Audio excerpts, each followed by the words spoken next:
స్వామి వివేకానంద 127 ఏళ్ల కిందట భారత ఘనతను ప్రపంచానికి చాటిన వివేకానందుడి ప్రసంగం ఇదే. కాశ్మీర్ పర్యటనలో స్వామి వివేకానంద 1902 జూలై 4వ తేదీన బ్రిటిష్ పరిపాలనలోని బెంగాల్ ప్రెసిడెన్సీ, ప్రస్తుతం పశ్చిమ బెంగాల్లోని బేలూరులోని రామకృష్ణ మఠంలో వివేకానందుడు మరణించారు. అప్పుడు ఆయన వయస్సు 39 ఏళ్లు. ఆయన చేసిన సేవలకు గుర్తింపుగా ఆయన జన్మదినం జనవరి 12వ తేదీన 1984వ సంవత్సరం నుంచి భారత ప్రభుత్వం జాతీయ యువజన దినోత్సవంగా పాటిస్తోంది. 1863లో కోల్కతాలో జన్మించిన నరేంద్రనాథ్ తదనంతర కాలంలో స్వామి వివేకానందుడిగా ప్రసిద్ధి చెందారు. వివేకానందుడి ప్రస్తావన ఎక్కడ వచ్చినా 1893 సెప్టెంబర్ 11వ తేదీన చికాగో వేదికగా జరిగిన ప్రపంచ మత సమ్మేళనంలో ఆయన చేసిన ప్రస్తావన తప్పకుండా వస్తుంది. ఈ ప్రసంగం భారత ప్రతిష్టను ప్రపంచానికి పరిచయం చేసింది. ఆ ప్రసంగంలో వివేకానందుడు ఏం చెప్పారన్నది కేవలం కొద్ది మందికి మాత్రమే తెలుసు. వివేకానందుడి ఆ ప్రసంగంలోని ముఖ్యాంశాలను చూద్దాం. అమెరికా సోదరులు సోదరీమణులారా, నన్ను ఆహ్వానించడంలో మీరు ప్రదర్శించిన ఆత్మీయతతో నా హృదయం నిండిపోయింది. ప్రపంచంలోని అత్యంత పురాతన సంస్కృతికి నెలవు, అన్ని ధర్మాలకు జనని అయిన భారతదేశం తరపున నేను మీకు ధన్యవాదాలు చెబుతున్నాను. అన్ని కులమతాలకు చెందిన కోట్లాది మంది భారతీయుల తరపున మీకు కృతజ్ఞతలు. మత సహనం అన్న భావన తూర్పు దేశాల నుంచి వచ్చిందని ఈ సదస్సులో వెల్లడించిన కొందరు వక్తలకు నేను కృతజ్ఞతలు తెలియజేస్తున్నాను. మత సహనం, అన్ని మతాల పట్ల సమాన ఆదరణ లాంటి లక్షణాలను ప్రపంచానికి చాటి చెప్పిన మతం నుంచి వచ్చినందుకు నేను గర్వపడుతున్నాను. మేం కేవలం మత సహనాన్ని నమ్మడమే కాకుండా అన్ని ధర్మాలను నిజ రూపంలో స్వీకరిస్తాం.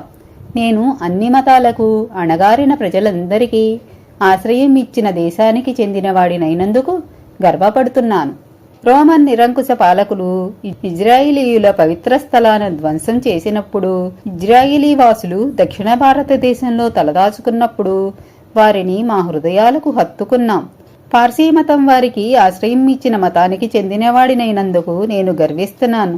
మేము ఇప్పటికీ వారికి సహాయం చేస్తున్నాం. ఈ సందర్భంగా నేను చిన్ననాటి నుంచి వింటున్న అనేక లక్షల ప్రజలు ఇప్పటికీ చెప్పే మాటలను చెప్పాలనుకుంటున్నాను. నదులు ఎలాగైతే వివిధ ప్రాంతాలలో పుట్టి వివిధ భూభాగాల గుండా ప్రవహించి చివరకు సముద్రంలో కలుస్తాయో, అలాగే మనిషి తనకు నచ్చిన దారిని ఎన్నుకుంటాడు. చూడడానికి ఈ దారులన్నీ వేరైనా అవన్నీ కూడా దేవుణ్ణే చేరుకుంటాయి. ఇక్కడ జరుగుతున్న ఈ మత సమ్మేళనం అత్యంత పవిత్రమైన సంగమం. గీతలో చెప్పిన నా దగ్గరకు వచ్చిన దేన్నైనా, అది ఎలాంటిదైనా నేను దానిని స్వీకరిస్తాను. మనుషులు వేర్వేరు దారులను ఎంచుకుంటారు, కష్టాలను ఎదుర్కొంటారు, కానీ చివరికి నన్ను చేరుకుంటారు అన్న వాక్యాలు దీనికి నిదర్శనం. స్వామి వివేకానంద మతతత్వం, మూఢభక్తి, దాని పర్యవసానాలు ఈ అందమైన భూమిని పట్టివీడుస్తున్నాయి. అవి సృష్టించిన హింసతో ఈ భూమిపై ఉన్న మట్టి ఎర్రబడింది. వాటి కారణంగా ఎన్నో నాగరికతలు నాశనమయ్యాయి. ఎన్నో దేశాలు నామరూపాలు లేకుండా పోయాయి. ఆ భయానకమైన మతతత్వం, మూఢభక్తి లేనట్లయితే మానవ సమాజం ఇంతకన్నా మెరుగైన స్థితిలో ఉండేది. ఈ సర్వమత సమ్మేళనం అది కరవాలం ద్వారా కావచ్చు, కలం ద్వారా కావచ్చు, అన్ని రకాల మూఢభక్తిని, పిడివాదాన్ని, హింసను దూరం చేస్తుందని విశ్వసిస్తున్నాను. పాశ్చాత్య దేశాల్లో అడుగుపెట్టిన మొదటి హిందూ సన్యాసి, భారతదేశ జాగృతికి విశిష్ట కృషి చేసి యోగి వివేకానంద తన ఉపన్యాసాల ద్వారా భారత యోగా, వేదాంత శాస్త్రాలను ఖండాంతరాలు దాటించిన వ్యక్తి ఆయన. అమెరికాలోని చికాగోలో, ఇంగ్లాండ్లో ఆనాడు చేసిన ఆయన ప్రసంగాలు, ఆ వాగ్దాటి ఇప్పటికీ భారత సమాజం గొప్పగా చెప్పుకుంటుంది.